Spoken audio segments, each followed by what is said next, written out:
I'm Melissa. Thank you for joining us here at the Children's Science Center. So it's Monday morning, good morning, and we are so excited to do our budding bookworm activity with you today. So we are going to be reading Ada Twist, Scientist. I'm so excited. I love history, and we're going to see what she loves and what she's curious about. So, how are you all today? I am so excited to be joining you virtually. I hope that you are excited. Once again, I'm Melissa. Let's get started. Okay. So, Ada Twist, Scientist by Andrea, Beaty.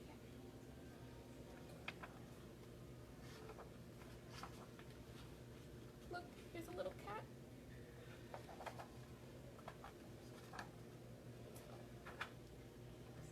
Ada Marie, said not a word till the day she turned 3. She bounced in her crib and not making a sound.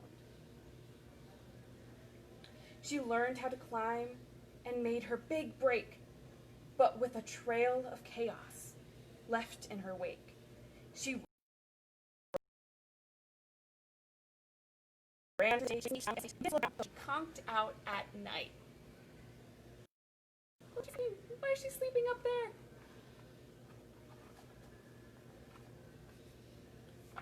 Her parents were frazzled, but tried not to freak as Ada grew bigger and still did not speak.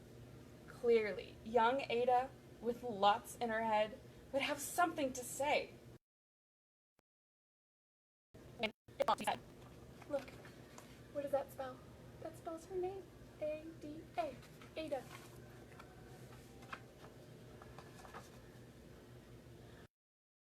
What happened when Ada turned 3? She tore through the house on a fact-finding spree and climbed up the clock just as high as she could.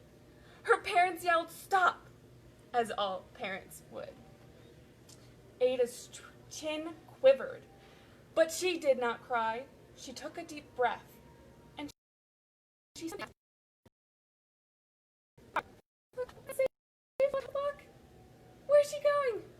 What's she doing? Why does it tick, and why does it talk? Why don't we call it a granddaughter clock? Why aren't there hair up your nose?" She started with why, and then what, and then when. By bedtime, she came back to why once again.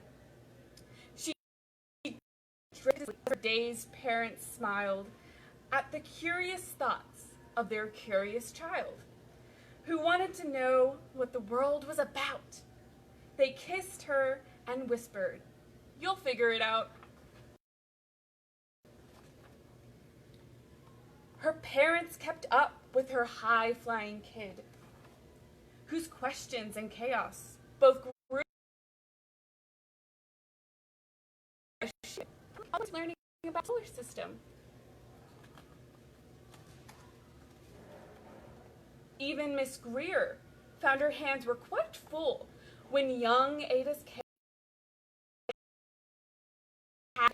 But this much was clear about Miss Ada Twist. She had all the traits of a great scientist. Look at her experiment that she tried out. Looks like she's doing Mentos and Coke, where it makes a big old mess.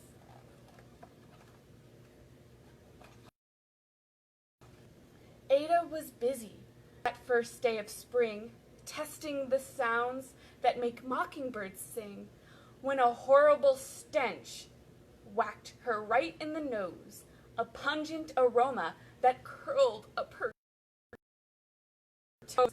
Ada, which got her to thinking, what is the source of this terrible stinking? How does a nose know when there's something to smell? She rattled off questions and tapped on her chin. She'd start at the start, where she ought to begin. A mystery, a riddle, a puzzle, a quest.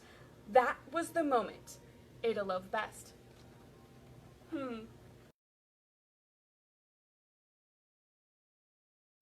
do you think?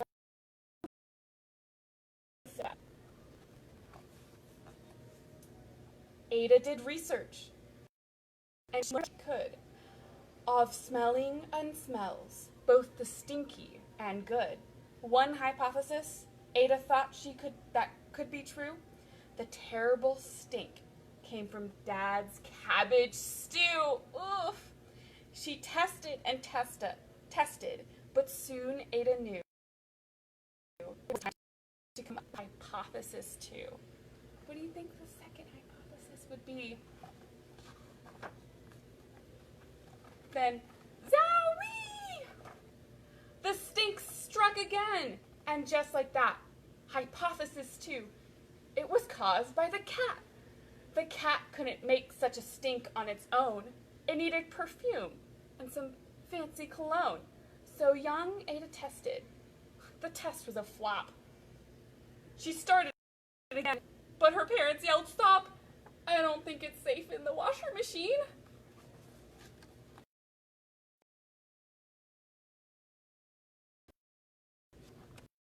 Ada, chair now. By the time we count to 3. Enough, said her mother. That's it, said her dad. Her parents were frustrated, frazzled, and mad. Why? Ada questioned. Her mother said, go. Her father said, go. You've ruined our supper. You've made the cat stink. Enough with your questions. Now sit there and think. She looked at her parents. Goo. Poor Ada Twist didn't know what to do.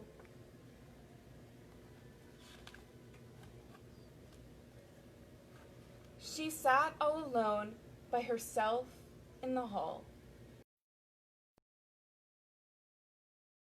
And Ada wasn't nothing at all. She looks pretty sad. And so Ada sat, and she sat, and she sat, and she thought about cat and how her experiments made such a big mess. Does it have to be so? Is that part of success? Are messes a problem? And while she was thinking, what was the source of this terrible stinking, Ada Marie did what all scientists do. She asked a small question, and then she asked 2. And each of those led her to 3 questions more. And some of those questions resulted in 4. As Ada got thinking, she really dug in. She scribbled her questions and tapped on her chin. She started at why, and then what.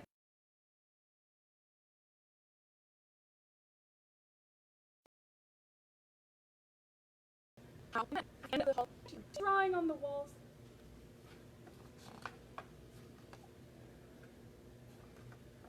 Her parents calmed down, and they came back to talk. They looked at the hallway, and they just had to gawk.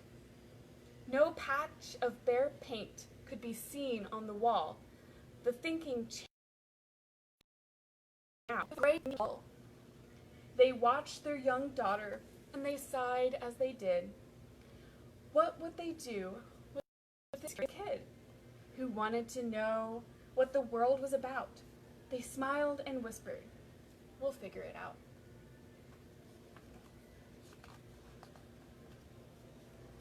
And that's what they did, because that's what they do. When your kid has a passion and a heart that is true, they made the world of helping young Ada sort fiction from fact. She asks lots of questions. How could she resist? It's all in the heart of a young scientist. Look, the whole family's reading books. And what's Ada doing? I think she's making some hypothesis, making some questions. And as for the smell, what can Ada Twist do but learn all she can with her friends in grade 2. Will they discover the stink that curls toes? Question. And someday, who knows? Look at all her classmates.